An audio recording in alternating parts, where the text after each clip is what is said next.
么？百鸟号被监护给骗走了是什么意思？嗨，我是侦探。今天小粉丝通过我们客服加了我好友啊，过来后直接就讲，我的百鸟号被监护给骗走了，侦探还是在你这买的，你能帮我找回来吗？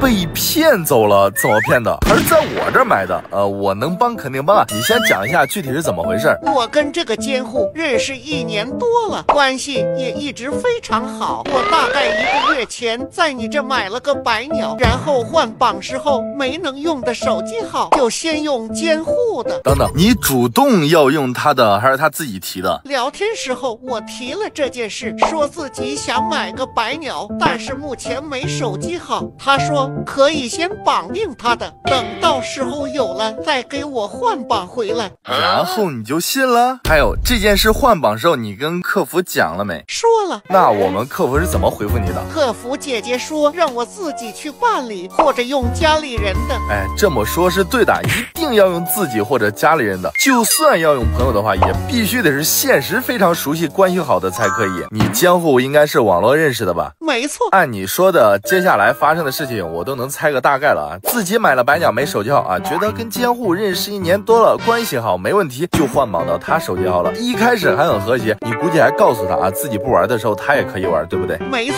你怎么知道，侦探？后来慢慢时间长了，他上线登录就不跟你打招呼了，有时候还经常顶你，对不对？是的。再然后你们关系越来越差，现在应该把你拉黑了吧？对的。他当时还在别人面前讲这个是他自己的，让我不要拆穿，想在朋友面前虚荣一下。我虽然觉得有点不合理，但还是答应了。直到后来越来越过分，就真的当成自己的了，就不让我玩，说等他不玩的时候我才能玩。最后竟然直接把我微和光遇全部拉黑了。我真的后悔，也没想到他竟然是这样的人。哎，怎么说呢？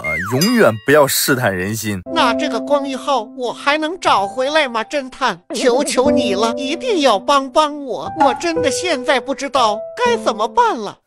行吧，说实话啊，这种事儿放在其他地方都没人管的啊，但既然是小粉丝还是在我这儿买的，我去给你尽力试一下啊，不过结果我不能保证啊。没事，你能愿意帮忙，我真的很开心了。伙伴也要把这件事情来当做一个反面教材啊，千万不要把自己买的账号绑到别人的手机号上。还有就是，你们觉得我能帮这个小粉丝把他百鸟给找回来吗？这个有后续的哦，期待一下。